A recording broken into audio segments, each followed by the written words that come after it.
नमस्कार प्यारे बच्चों, कल हमने इस पाठ की शुरुआत की थी जिसका नाम है रासायनिक अभिक्रियाएं और उनका प्रकार।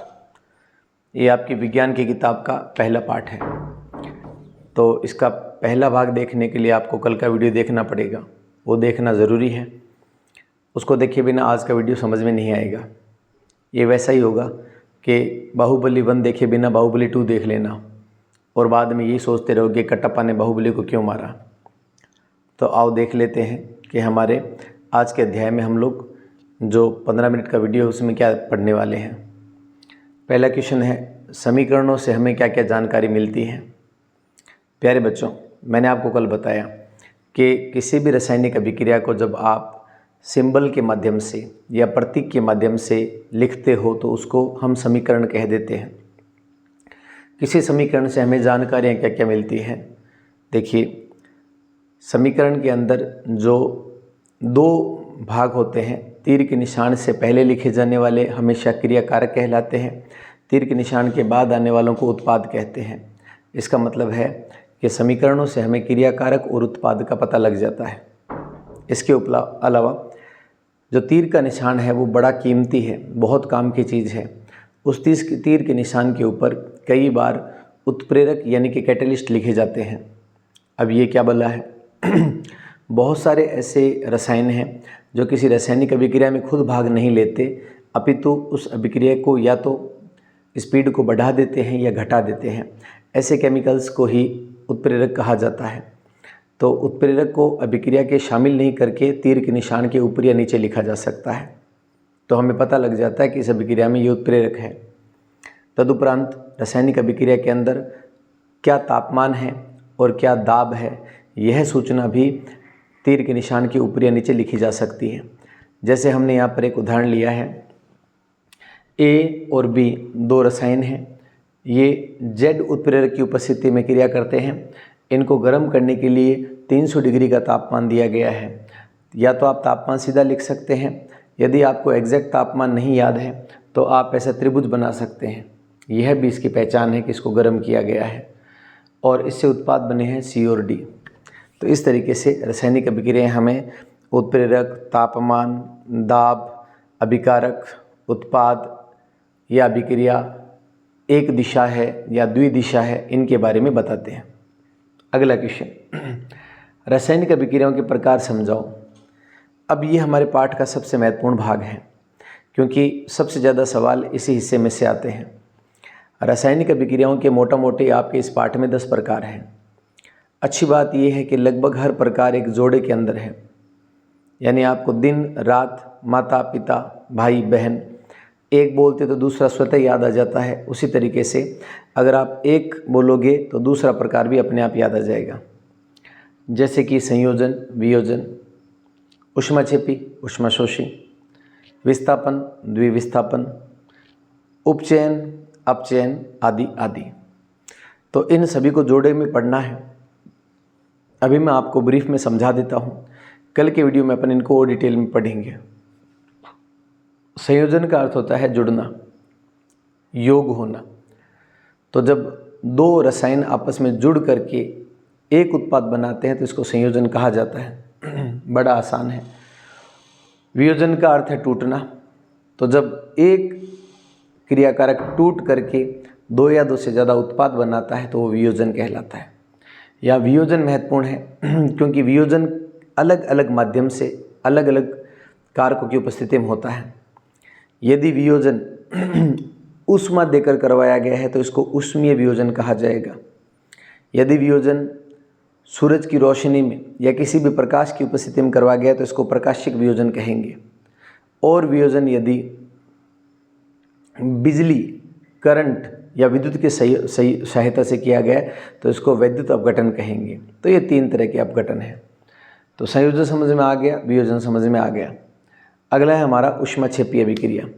ऐसी अभिक्रिया जिसके अंदर ऊष्मा पैदा होती है। क्षेपण, हिंदी में ये शब्द होता है फेंकना।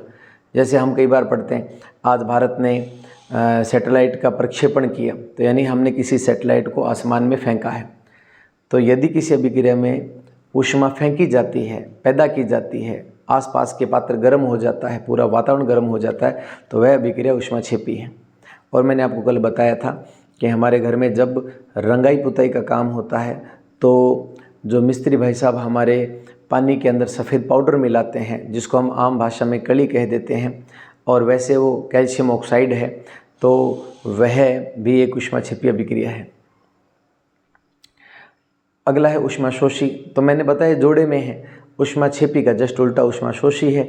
यानी किसी अभिक्रिया में जब ऊष्मा का शोषण किया जाए, यानी कि ऊष्मा आप दे रहे हो, ऊष्मा खर्च हो रही है, उस अभिक्रिया में ऊष्मा का शोषण हो रहा है, इसलिए उसे कहते हैं ऊष्माशोषी। अगली अभिक्रिया है विस्थापन अभिक्रिया। ऐसी अभिक्रिया जिसके अंदर एक प्रबल अभिकारक दूसरे दुर्बल अभिकारक को उसके स्थान से हटा देता है।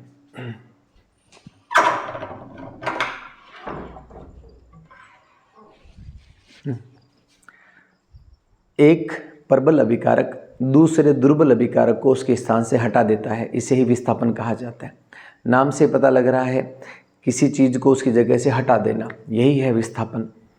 तो इसके अंदर हम देखेंगे कि एक कोई प्रबल धातु है, जैसे कि जस्ता एक प्रबल धातु है, और वह कॉपर को उसकी जगह से हटा देता है।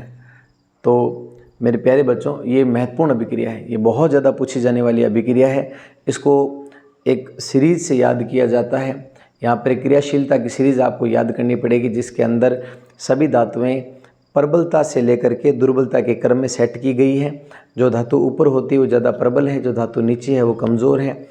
प्रबल धातु ही हमेशा कमज़ोर को हटाएगी। ठीक है।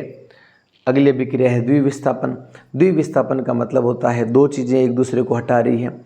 मोटा मोटी एक ने दूसरी को हटाया तो दूसरी उसकी जगह जाके बैठ गई।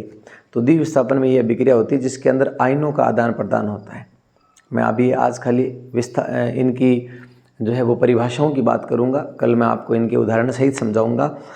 फिर रिपीट कर दूं, विस्थापन का मतलब होता है एक अभिकारक दूसरे कमज़ोर को उसकी जगह से हटाता है, जबकि द्विविस्थापन में दो अभिकारक एक दूसरे के स्थान को आदान प्रदान कर लेते हैं, तो इसको आयनों का आदान प्रदान वाली अभिक्रिया भी कहा जाता है। अगली अभिक्रिया है उपचयन, अपचयन और रेडॉक्स। अंतिम टॉपिक है आज का उपचयन। इस उपचयन को अपचयन को बोलने में बहुत ध्यान रखना है, क्योंकि उपचयन और अपचयन में बहुत अंतर है नहीं, बोला कुछ जाता है सुना कुछ जाता है। उपचयन और ऑक्सीकरण दोनों एक ही है। ऑक्सीकरण का मतलब होता है ऑक्सीजन का जुड़ना। तो ऐसी अभिक्रियाएं जिनमें ऑक्सीजन जुड़ रही है उन्हें उपचयन अभिक्रिया कहते हैं, और ऐसी अभिक्रियाएं जिनमें ऑक्सीजन निकल रही है उसे अपचयन अभिक्रिया कहते हैं। तो ये तो बड़ा आसान हो गया। ऑक्सीजन का जुड़ना उपचयन, ऑक्सीजन का निकलना अपचयन। तो ये तो बात हो गई हमारे ऑक्सीजन के आधार पे। इसी अभिक्रिया का एक रूप और हमें याद करना पड़ेगा, हाइड्रोजन या इलेक्ट्रॉन के आधार पे। हाइड्रोजन या इलेक्ट्रॉन के आधार पे। तो ऑक्सीजन का जुड़ना ऑक्सीकरण है। इसका जस्ट उल्टा याद करिएगा, यदि किसी अभिक्रिया में से हाइड्रोजन या इलेक्ट्रॉन निकले तो भी ऑक्सीकरण है। ऑक्सीजन का जुड़ना, हाइड्रोजन और इलेक्ट्रॉन का निकलना, ये दोनों ही ऑक्सीकरण होते हैं। और अपचयन, ऑक्सीजन का निकलना, हाइड्रोजन या इलेक्ट्रॉन का जुड़ना, दोनों ही अपचयन होते हैं। तो यहाँ पर ये छोटी सी कंडीशन है, तो आपको ये ध्यान में रखना है कि इलेक्ट्रॉनों का जुड़ना अपचयन है और इलेक्ट्रॉनों का निकलना ऑक्सीकरण है। प्यारे बच्चों, आज हमने मोटा मोटी 9-10 अभिक्रियाओं के बारे में पढ़ा। अंतिम अभिक्रिया है रेडॉक्स अभिक्रिया। ऐसी अभिक्रिया जिसमें ऑक्सीकरण और अपचयन दोनों साथ में हो। तो ऑक्सीकरण अपचयन दोनों साथ में होती है, तो उस अभिक्रिया को कहते हैं रेडॉक्स अभिक्रिया। कल इनके समीकरण सहित आऊँगा। यदि आप या आपके परिवार में कोई भी बच्चा जो कक्षा 10 की विज्ञान पढ़ना चाहता है तो पीक इंस्टीट्यूट के हिंदी माध्यम के इस चैनल से पढ़ सकता है। आपको नोट्स की आवश्यकता हो तो मेरे मोबाइल नंबर थंबनेल में दिए हुए हैं, वहाँ से आप मुझे व्हाट्सअप कर सकते हैं। आपको उचित शुल्क दे करके उसकी PDF उपलब्ध करवा दी जाएगी। मेरी तरफ से शुभकामनाएं। धन्यवाद।